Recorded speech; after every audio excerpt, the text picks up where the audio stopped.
Die! Die! Why won't you die? Why won't you die?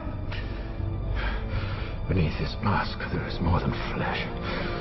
Beneath this mask there is an idea, Mr. Creedy. And ideas are bulletproof. So, YouTube has now started removing videos critical of them, publicly using the same community guidelines in which they state, "We encourage free speech and defend everybody's right to express unpopular points of view," as a reason to silence criticism directed at them. Having long failed to get a response from YouTube over its inability to correct mistakes or offer protection from users being subjected to harassment by such mechanisms as bot voting by a small number, I decided a more direct approach was required. The Achilles heel of YouTube is without question their advertising unit. You must have noticed the progressive spread of ads over YouTube. Given that YouTube is driven by profits, and that they make their profits off of adverts, this is the one channel of communication they cannot afford to make convoluted or intentionally difficult to use. They have to read these emails. It is essential to their financial survival of their profits. I had suggested that people write to YouTube via this mechanism. I timed the release of the video to be about 6 p.m. Friday Pacific Standard Time, to coincide with the YouTube staff going home for the weekend. Less than 12 hours later, the video was removed for community guidelines violations. Bullshit. Let's take a look at those guidelines, shall we, YouTube? Well, it's not porn, it's not drug abuse, gratuitous violence, shocking or disgusting hardly, it's not copyright, otherwise that would have been a DMCA issue. Then we come to the interesting stuff. We encourage free speech and defend everybody's right to express unpopular points of view. We do not permit hate speech, speech which attacks or demeans a group based on their race, ethnic origin, religion, disability, gender, age, veteran status, or sexual orientation, gender identity. Yeah, this is what I mean about the guidelines being so vague that anything could be a violation. But anyway, it's not that. It's certainly not hate speech, and this is certainly a free speech issue. Things like predatory behavior, stalking, threats, harassment, intimidation, invading privacy, revealing others' personal information, and inciting others to commit violent acts or to violate the terms of use are taken very seriously. Anyone caught doing these things may be permanently banned from YouTube. Harassment? Nah. This was encouraging users to voice legitimate concern. Personal information? Well, I did include Susie Ryder's name. But then again, this was on the video on her advertised channel. I gave away no information that wasn't the first thing that came up when you typed the information on her YouTube advertised video into Google. In any event, it's not personal information. This is just the contact information for the ad sales director of YouTube. This would be like claiming that asking someone to write to President Hussein at the White House is giving away their personal information. Okay, next. Everybody hates spam. Don't create misleading descriptions, tags, titles, or thumbnails in order to increase your views. Well, right, well, it's none of those.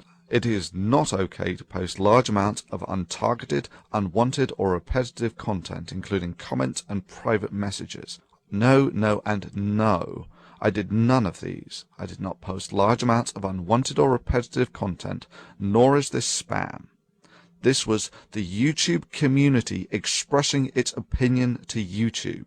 And yeah, for even suggesting that people commit the crime of letting YouTube know the areas of weakness in their system, they took my video down for violation of community guidelines. I call bullshit on that. This was a communal action, targeted at the community organizers. Designed to be effective? Yes, of course. And the fact that YouTube threw their toys out of the pram less than 12 hours after the video was put up shows that it was. Legal? Absolutely. Within the community guidelines? Sure.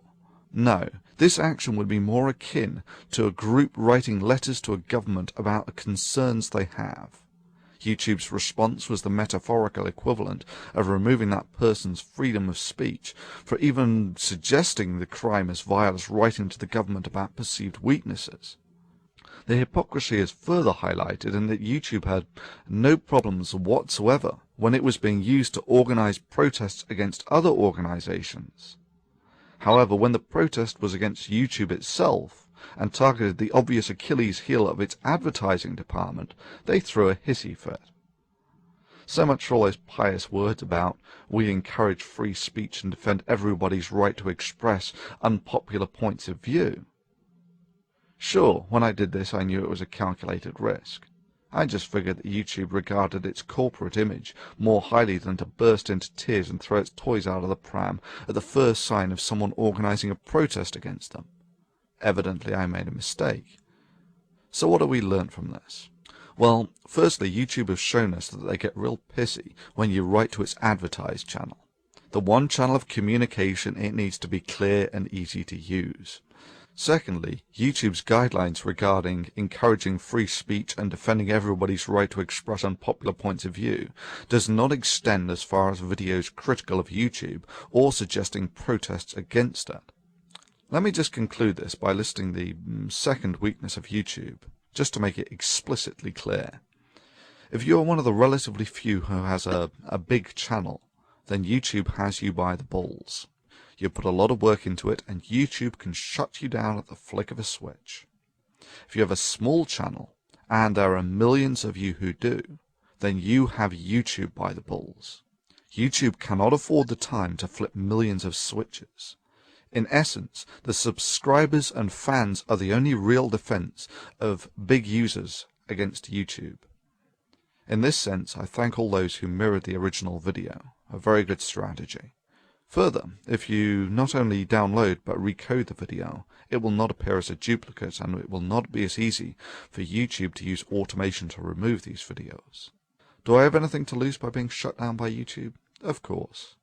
If you just take the 30 or so Why Do People Laugh at Creationist videos, and take into account the fact that they took about 2 working days on average to make, that's about average. So that's say 2 months' work at an average US salary of, let's say, for instance, $40,000 a year. So that's $6,000 to $7,000 worth of work. Do I value the work of this channel? Yeah, sure. I just value free speech more.